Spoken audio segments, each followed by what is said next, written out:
जय श्री कृष्णा। आप सभी को फाल्गुन मास की शुक्ल पक्ष की आम्ल की एकादशी की ढेरों शुभकामनाएं। आज हम आपको बताने जा रहे हैं कि आम्ल की एकादशी की पूजा विधि क्या रहेगी, कैसे आपको पूजन करना है। ये जो एकादशी है ना, बाकी एकादशियों से भिन्न है। इस एकादशी के दिन आंवले की विशेष रूप से पूजा की जाती है और आंवले के साथ भगवान श्री हरि की पूजा की जाती है। तो क्या विधान है आंवले के साथ पूजन का? आंवले को क्या अर्पित करना चाहिए? केवल जल चढ़ाना है या जल के साथ कुछ और भी चढ़ाना आवश्यक है? भोग क्या लगाना है? पूजन कैसे करना है? और यदि आपके पास आंवले का पेड़ नहीं है, गमला नहीं है, तो पूजन कैसे करेंगे? और आंवला यदि आपके पास है ही नहीं तो फिर किस अवस्था में कैसे पूजन किया जाएगा?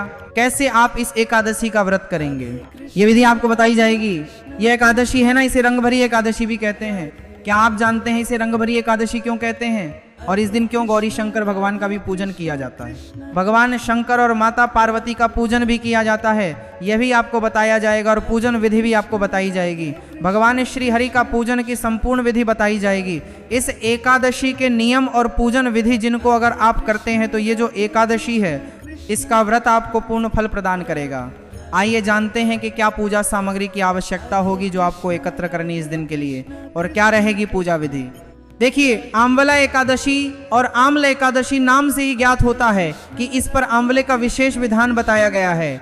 आंवले के अन्य प्रयोग बताएं उससे पहले जानते हैं कि आपको इस दिन आंवले की पूजा कैसे करनी है। इस एकादशी पर भगवान लक्ष्मी नारायण के साथ आंवले के पूजा पैसे की पूजा होती है। तो आपके पास यदि आंवले का पेड़ हो, पौधा हो, गमला हो तो सर्वोत्तम है, आपको करना ही चाहिए उसके साथ पूजन। यदि आंवले का पेड़, पौधा, गमला ना हो तो आप आंवले का फल लीजिए और आंवले के फल को ही वृक्ष रूप में समझ के उसका पूजन कीजिए। परंतु इस एकादशी का यदि आप व्रत करते हैं तो आपको आंवले का पूजन अवश्य करना चाहिए, उसके बिना यह एकादशी का व्रत अधूरा है। साथ ही आंवले के 4 प्रयोग आपके साथ में कीजिए, उसके बिना 4 प्रयोग रात अधूरा है। जो बताने वाले हैं उन 4 प्रयोगों को भी आपको अवश्य ही करना चाहिए, तभी आपका व्रत जो है वह इस एकादशी के नियमों के अनुसार पूर्ण होता है। और इस दिन भगवान शंकर और माता पार्वती का पूजन भी आपको विशेष रूप से करना चाहिए। क्यों?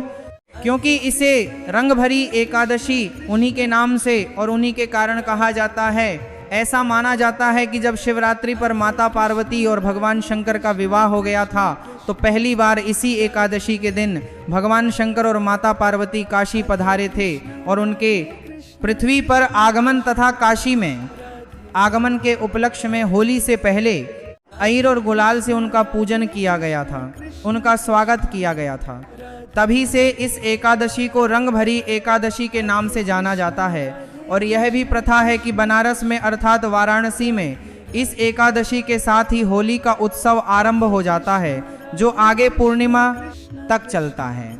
बनारस में जो होली मनाई जाती है ना, वह रंगभरी एकादशी से शुरू हो जाती है, क्योंकि इस दिन भगवान शंकर और माता पार्वती बनारस पधारे हैं। इसीलिए इस दिन आपको अगर संभव हो तो भगवान शंकर और माता पार्वती का पूजन भी एकादशी के व्रत पूजन के साथ ही कर लेना चाहिए। आइए पूजन विधि आरंभ करते हैं। सामग्री आपको बता देते हैं, वह सामग्री आप एकत्र कर लीजिए और उसके बाद हम पूजन आरंभ करेंगे। सामग्री में भगवान श्री हरि विष्णु की कोई तस्वीर या प्रतिमा आपके पास होगी, माँ लक्ष्मी साथ में हो तो और उत्तम है। इसमें यदि आपके पास प्रतिमा हो तो सर्वोत्तम मानी जाएगी, क्योंकि आप प्रतिमा को अभिषेक भी करा सकते हैं। तो पूजा में सामग्री में आपको हमने बताई तस्वीरें आपको चाहिए, तस्वीर के साथ में प्रतिमा यदि हो तो उत्तम है। भगवान गौरी शंकर मतलब पार्वती माता और भगवान शंकर की कोई प्रतिमा या तस्वीर आपके पास हो वह रखिएगा। आपके पास आंवले का कोई गमला होगा, पौधा होगा, उसको अगर वह अंदर आ सकता है, घर में जहाँ पूजा का जो स्थल है वहाँ आ सकता है तो वहाँ ले आइए। अगर कोई वृक्ष है तो ये सारी की सारी सामग्री आपने करनी है उस वृक्ष के वहाँ पर, क्योंकि आंवले का पूजन तो आपको अवश्य करना ही है इस एकादशी में, क्योंकि वह आंवले का वृक्ष अंदर नहीं आई तो बाघ के वृक्ष पा सकता है। ये बात के सारी सामग्री आपने करनी है। उस वृक्ष पाता है पर बातहा के साधा जे का सकता। तो आप बाहर जाकर पूजन कर लीजिए, वहां बैठकर पूजन कीजिए, पर आंवले का पूजन अवश्य कीजिए। जो माताएं बहनें यह कहती हैं कि उनके पास आंवले का पेड़ नहीं है, पौधा नहीं है, तो आप आंवले का फल ले लीजिएगा, आंवले का फल लीजिएगा। इसके अतिरिक्त सामग्री में रोली, मौली, 5 सुपारी, लौंग, इलायची, धूप, दीप, नैवेद्य, खुले पुष्प, फूलों की माला, आपके पास हो तो फूलों की माला। एक लोटे में शुद्ध जल लीजिएगा और शुद्ध जल से पहले उसमें गंगा जल मिलाइएगा। त्रिवेणी का जल हो तो त्रिवेणी का जल मिलाइएगा और उसमें शुद्ध जल भर के रख लीजिएगा। ये सारी सामग्री आपने एकत्र करनी है। इत्र अगर मिल जाता है तो और उत्तम है, और जनेऊ अगर आपके पास हो तो वह भी रख लीजिएगा, बहुत उत्तम रहेगा। जनेऊ 2 रखिएगा, अगर रख रहे हैं तो एक भगवान शंकर के लिए और एक भगवान श्री हरि विष्णु के लिए। 2 पान के पत्ते अगर आपके पास हो तो 2 पान के पत्ते रखिएगा, या पान का बना बनाया बीड़ा भी आप ला सकते हैं, मीठा पान भी रख सकते हैं। ये सारी सामग्री आप एकत्र कीजिए। आसन लगा के बैठ जाइए, उत्तर दिशा की ओर मुख करके। सबसे पहले सारी सामग्री का शुद्धिकरण करेंगे, फिर आप विधि विधान से भगवान की स्थापना करेंगे और फिर विधि पूर्वक पूजन करेंगे। शुद्धि करने के लिए पुष्प लीजिए, उसको जो लोटे में जल भरा है उसमें डुबोलास, और सारी सामग्री पर और जहाँ बैठे हैं वहाँ सभी जगह पर जल के छींटे दीजिए। हम यहाँ से मंत्र पढ़ते हैं। एक पवित्रो पवित्र सर्वांग वास्तव पमान यह स्मृता पुंडरीकाक्ष सर्वत्र सूच, इस प्रकार सभी जगह पुष्प से छींटे दीजिए। इससे शुद्धिकरण हो जाएगा स्थान का। अब भगवान की स्थापना करेंगे। भगवान की स्थापना करने के लिए यदि आपके पास चौकी है तो चौकी पर भगवान को विराजमान करेंगे। चौकी नहीं है तो आप पृथ्वी पर भी विराजमान कर सकते हैं। जहाँ भी आप भगवान को स्थापित कर रहे हैं, विराजमान कर रहे हैं, वहाँ पर पुष्प बिखरा दीजिए, थोड़े से पुष्प छोड़ दीजिए और उसके ऊपर भगवान को स्थापित कीजिए। पुष्प भावना यह रखिए कि आप आसन के रूप में दे रहे हैं, आप भगवान को आसन दे रहे हैं कि भगवान यह आसन है, इसको आप ग्रहण कीजिए, यहाँ पर विराजमान हो। इसकी आखन पर भगवान को भगवान को स्थापित कीजिए, भगवान को स्थापित कीजिए, इसकी ताटी पर कीजिए। प्रकार से आपको पुष्प रखने हैं और उसके ऊपर भगवान को स्थापित कर देना है। इसी प्रकार से माता पार्वती और भगवान शंकर को भी स्थापित करना है। पुष्पासन के रूप में दीजिए और उनको स्थापित कीजिए। आंवले को भी अर्पित कीजिए। इस दिन कुंभ पूजा का भी विधान बताया गया है, तो कुंभ पूजा अगर आप कर सकते हैं तो उत्तम रहेगा। कुंभ पूजा कैसे होगी, इसके लिए घड़ा लीजिएगा। पिछली जो एकादशी थी, अगर आपको लग रहा हो तो वह एकादशी अलग थी, उस पर अलग घड़े का विधान था, और ये संपूर्ण कुंभ रखना है, एक घड़ा रखना है। इसमें भगवान की स्थापना घड़े के ऊपर नहीं करनी है। पर हाँ, इसका भी जब आप कथा का वृतांत सुनेंगे तो आपको ज्ञात होगा कि इसमें भी जो विधि बताई गई है उसमें घड़े का प्रयोग आवश्यक बताया गया है। तो यदि आपके लिए संभव हो तो एक घड़ा लीजिएगा और घड़े को जल से भर के और कलश के रूप में स्थापित कीजिएगा। कलश के रूप में जब स्थापित करेंगे तो रखने से पहले वहां पर पुष्प रख दीजिएगा आसन के रूप में, और उसके ऊपर स्थापित कर दीजिएगा घड़े को। इसके ऊपर श्रीफल रखिएगा, नारियल रखिएगा, नारियल का मुख अपनी तरफ करके रखिएगा। ऐसे रखिएगा कि उसका जो मुख है वह आपकी तरफ हो, और दीपक स्थापित कीजिएगा। घी का दिया लगाइए। घी का दिया भगवान के सीधे हाथ की तरफ लगाया जाता है। घी का दिया रखिएगा, और घी के दिए के नीचे भी आपको पुष्प रखना है, क्योंकि दीपक कभी भी बिना आसन के नहीं रखा जाता है। और ये जो जलाया जाता है ना दीपक, सर्वप्रथम ये हमारी पूजा के साक्षी होते हैं, ये अग्निदेव होते हैं, और ये हमारी पूजा के साक्षी देव हैं। इनको अपने स्थान से हिलाया नहीं जाता है, उठाया नहीं जाता है, जब तक कि पूजा पूर्ण नहीं हो जाती। धूपनार पूजा के साक्षी देव हैं। भी रख दीजिए साइड में एक तरफ, क्योंकि हमने घी के दिए का स्थान बताया है। यदि कोई माता बहन भाई बंधु तेल का दिया जला रहे हो, क्योंकि तिल के तेल का दिया भी आप जला सकते हैं। जिनके पास देसी घी ना हो तो वह उल्टे हाथ की तरफ, भगवान के लेफ्ट हैंड की तरफ आपको तिल के तेल का दिया या किसी भी तेल का दिया जलाना चाहिए। दिए की स्थापना हो गई, कलश की स्थापना, भगवान की स्थापना हो गई। आंवला आपने स्थापित कर दिया। आंवले का वृक्ष यदि आपके पास नहीं है तो आंवले का फल स्थापित कीजिए। आंवले का एक फल लीजिए, आंवला लीजिए, और उसको पुष्प के रूप में आसन देकर वहां पर विराजमान कर दीजिए। सबकी आपने स्थापना कर दी है। अब हम व्रत का संकल्प करेंगे, पूजन का संकल्प करेंगे, और तदुपरांत सबकी पूजा करेंगे। संकल्प करने के लिए अपने सीधे हाथ में जल लीजिए। 1 का सिक्का दक्षिणा के रूप में कम से कम रखिए, और 3 बार बोलिए 7 श्री विष्णु श्री विष्णु श्री विष्णु, अपना नाम, अपना गोत्र, जिस स्थान पर बैठकर आप संकल्प कर रहे हैं वहां का मकान नंबर, क्षेत्र का नाम, शहर का नाम, फाल्गुन मास से शुक्ल पक्ष, आमल की रंग भरी एकादशी, आया पुण्य तिथो, आय आरोग्य प्राप्ति, धन संपत्ति प्राप्त, संतान सुख प्राप्त एकादशी, मध्यवला, श्री हरि विष्णु शंकर पार्वती व्रत पूजन संकल्प करिश और बोलिए श्री विष्णु शरणम प्रपद्य, और वह संकल्प भगवान के चरणों में अर्पित कर दीजिए। क्योंकि यहाँ पर भगवान कई विराजमान हैं, तो आपको बताएं भगवान श्री हरि विष्णु के चरणों में अर्पित कर दीजिएगा। संकल्प करने के बाद हम पूजा आरंभ करते हैं, भगवान की पूजा में आगे बढ़ते हैं। तो सबसे पहले आपको जल आचमनी करनी है। जल आचमनी करने के लिए अपने सीधे हाथ में जल लीजिएगा और पी जाइएगा। एक मंत्र पर एक बार जल पीना है। हम मंत्र यहाँ से बोलेंगे। सबसे पहले हाथ धोएंगे।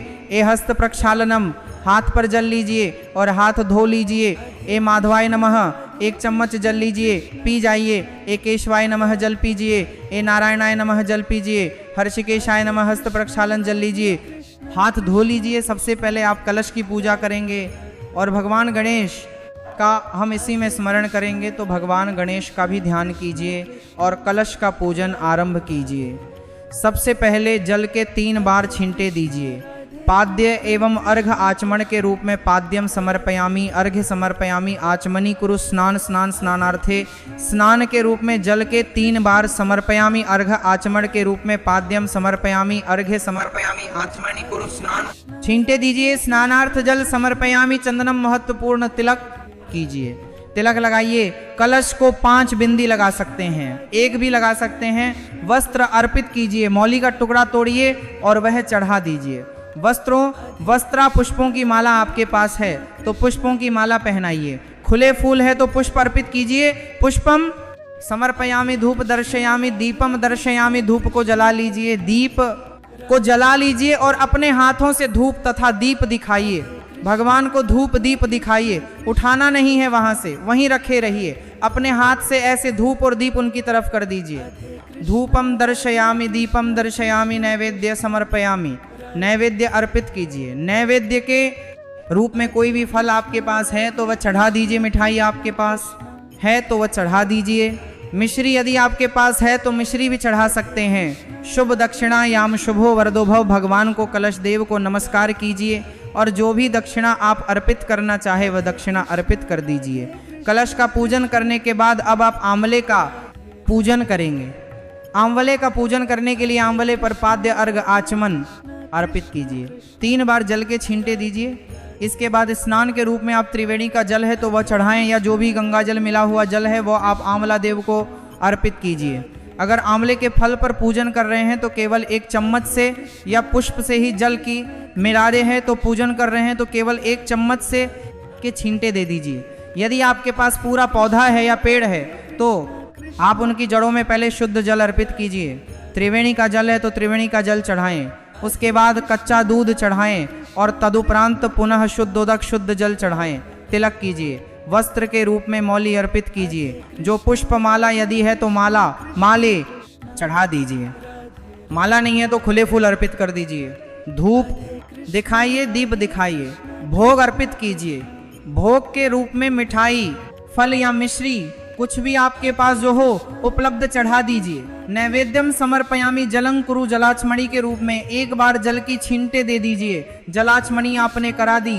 शुभ दक्षिणायाम शुभम 2 वरद भव, कोई भी दक्षिणा यदि आप अर्पित करना चाहते हैं तो अर्पित करते एक अर्दम कर या हुए हाथ जोड़ के प्रणाम कीजिए आंवला देव को। आंवले के पूजन के बाद अब हम भगवान श्री हरि का पूजन करेंगे और भगवान शंकर और माता पार्वती का पूजन करेंगे। तो भगवान लक्ष्मी नारायण का पूजन करने के लिए उनके सामने एक पात्र रख दीजिए, एक कटोरी रख दीजिए जिसमें कि आप पूजन की सारी सामग्री अर्पित करेंगे। 1 चम्मच लीजिएगा, चम्मच से 1-1 चम्मच जल आप अर्पित कीजिएगा। सबसे पहले पाद्य समर्पयामी, पाद्य के रूप में जल अर्पित कीजिए। अर्घ्य समर्पयामी, अर्घ दे रहे हैं भगवान को, अर्घ के रूप में अर्पित कीजिए। आचमनीय समर्पयामी, जल आचमन के रूप में 1 चम्मच जल अर्पित कर दीजिए। अब यदि आपके पास प्रतिमा है तो इस अर्पित कीजिए, जल अर्पित कीजिए। दिन आप भगवान को अभिषेक कराइए, त्रिवेणी के जल से अभिषेक कराइए। और अगर प्रतिमा नहीं है तो कोई बात नहीं, आप तस्वीर पर ही स्नान के लिए जल अर्पित करेंगे, स्नान कराएंगे भगवान को।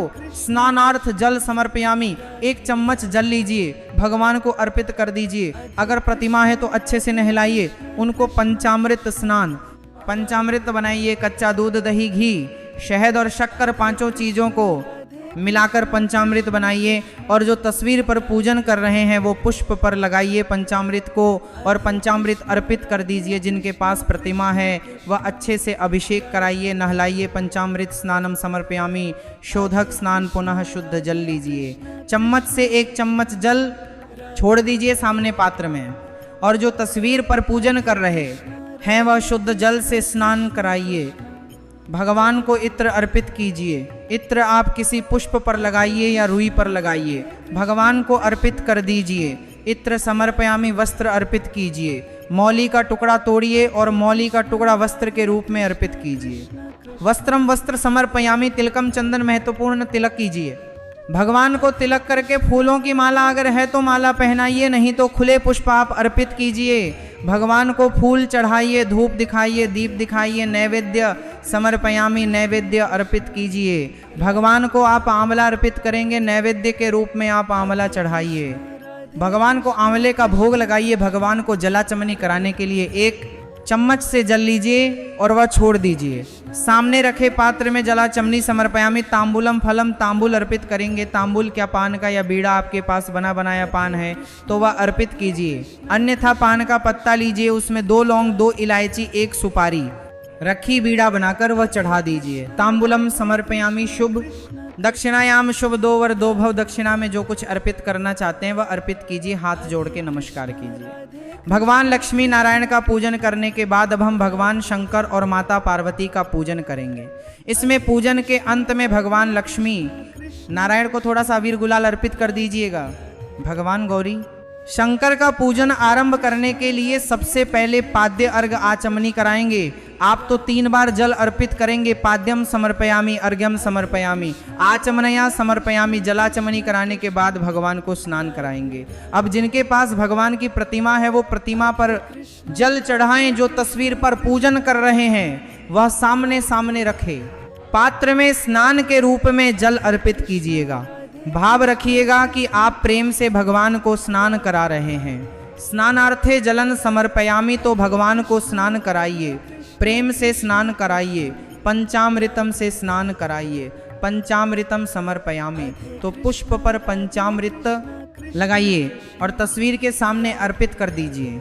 और जो प्रतिमा पर जल चढ़ा रहे हैं, पूजन कर रहे हैं, वह पंचामृत से अभिषेक कराइए। शुद्धोदक स्नान, शुद्ध जल से स्नान कराइए। शुद्ध जल से स्नान कराइए। तस्वीर के सामने 1 चम्मच जल लीजिए, छोड़ दीजिए। शुद्धोदक स्नानम समर्पयामी, भगवान को इत्र अर्पित कीजिए। इत्र पुष्प पर लगाइए या रुई पर लगाइए और भगवान को चढ़ा दीजिए। वस्त्र वस्त्र वस्त्र अर्पित कीजिए। वस्त्र चढ़ाइए भगवान को। वस्त्र के रूप में मौली का टुकड़ा तोड़िए और वह अर्पित कर दीजिए। वस्त्र समर्पयामी, चंदनो महत्वपूर्ण, भगवान शंकर को तिलक कीजिए।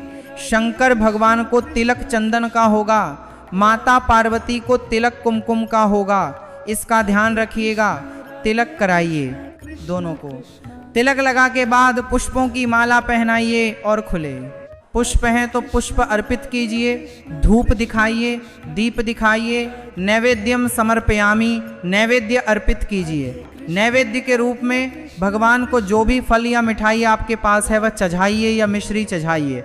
जलाचमनम कुरु, जलाचमणी कराइए, जलाचमणी कराइए। 1 चम्मच जल लीजिए और अर्पित कर दीजिए। जलाचमणी समर्पयामी। अब भगवान के साथ होली खेलेंगे। आपने भगवान को नहला दिया, पूजन कर दिया, आचमन करा दिया। अब आप भगवान के साथ होली खेलेंगे। इस एकादशी पर भगवान शंकर और माता पार्वती के साथ होली खेलने का विशेष विधान है। तो आप भगवान शंकर और माता पार्वती को गुलाल अर्पित कीजिए। गुलाल में विशेष रूप से लाल और गुलाबी रंग का गुलाल ही आप भगवान को चढ़ाइए, लगाइए भगवान को प्रेम पूर्वक। और उसके बाद तांबुल अर्पित कीजिए।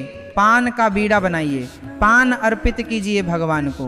तांबुलम समर्पयामी, शुभ दक्षिणा, याम शुभम दो वरदो भव भगवान को दक्षिणा अर्पित कीजिए और नमस्कार कीजिए। इस प्रकार से आपने आज की इस एकादशी का पूजन किया है। अब इसमें हो सकता है कि बहुत से हमारे श्रद्धालु जन कहे कि पंडित जी बहुत बड़ा विधान हो गया, कलश की पूजा, फिर आंवले की पूजा, फिर भगवान लक्ष्मी नारायण की पूजा, फिर गौरी शंकर भगवान की पूजा। देखिए, एकादशी है ही इतनी महत्वपूर्ण, ये छोटा पर्व थोड़ी है साहब, ये इतना पुण्य देने वाली तिथि है। और फिर जितना अधिक पूजन होता है, जिस एकादशी के साथ जितने अधिक महत्व जुड़े होते हैं ना, उसका फल भी तो उतना ही अधिक होता है। और आम्ल की एकादशी तो अपने आप में भी श्रेष्ठतम एकादशियों में एक है। तो इस अवसर को जाने ना दीजिए, पूजन कीजिए। आपने व्रत किया है, एकादशी का अद्भुत है साहब। आप एकादशी का व्रत करते हैं तो आप थोड़ा सा समय निकालिए और इस विधि से पूरे विधान के साथ पूजन कीजिए। भगवान गौरी शंकर का अवश्य पूजन कीजिएगा। तो चलिए सुनते हैं आम्लक की एकादशी की पौराणिक व्रत कथा। प्राचीन समय में एक नगर था जिसका नाम वैदिक था। इस नगर में ब्राह्मण, वैश्य, क्षत्रिय और शूद्र चारों वर्ण अत्यंत सुखी और संतुष्ट थे। नगर में हमेशा उनके मंगलमय स्वर गूंजते रहते थे। वहाँ कोई भी पापी, दुष्ट या नास्तिक नहीं था। इस नगर में चैत्रथ नाम का एक प्रसिद्ध चंद्रवंशी राजा शासन करता था। यह राजा बहुत ही विद्वान और कोई भी पापी, दुष्ट या नास्तिक नहीं था। वह राजा संतुष्ट थे। नगर में हमेशा धार्मिक प्रवृत्ति का था। राज्य में कोई भी गरीब या कंजूस नहीं था। वहाँ के सभी निवासी भगवान विष्णु के भक्त थे और वहाँ के लोग आंवला एकादशी के व्रत को बहुत ही श्रद्धा और भक्ति भाव से करते थे। एक बार फाल्गुन मास के शुक्ल पक्ष की आंवला एकादशी आई। राजा अपनी प्रजा के साथ मंदिर गए और वहाँ उन्होंने कुंभता हाथे के साथों के भक्ते का रहा। उसके वातु के सगधा मंदिर गते साथ आंवला एकादशी के तेते उसकी भातों के स्थापित कर धूप, दीप, नैवेद्य, पंचरत्न, छत्र आदि से विधिपूर्वक एकादशी का पूजन किया। उन्होंने आंवले के वृक्ष के नीचे भगवान विष्णु की स्तुति भी की।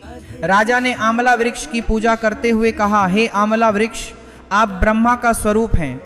आप ब्रह्मा से उत्पन्न हुए हैं और सभी पापों का नाश करने वाले हैं। मैं आपको नमन करता हूँ, मेरी भेंट स्वीकार करें।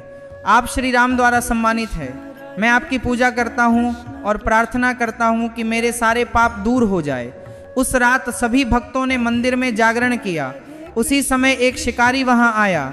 वह बहुत पापी और दुष्ट था, जो अपने परिवार का पालन पोषण करने के लिए जानवरों का शिकार करता था। उस दिन शिकारी भूखा और प्यासा था। वह मंदिर के एक कोने में बैठ गया और भगवान विष्णु तथा एकादशी का महात्म्य सुनने लगा। इस प्रकार शिकारी ने पूरी रात जागरण किया और सुबह अपने घर लौट गया। सभी भक्त भी अपने अपने घर चले गए। कुछ समय बाद शिकारी की मृत्यु हो गई। आंवला एकादशी के व्रत और जागरण के प्रभाव से शिकारी अगले जन्म एक राजा के यहाँ पैदा हुआ।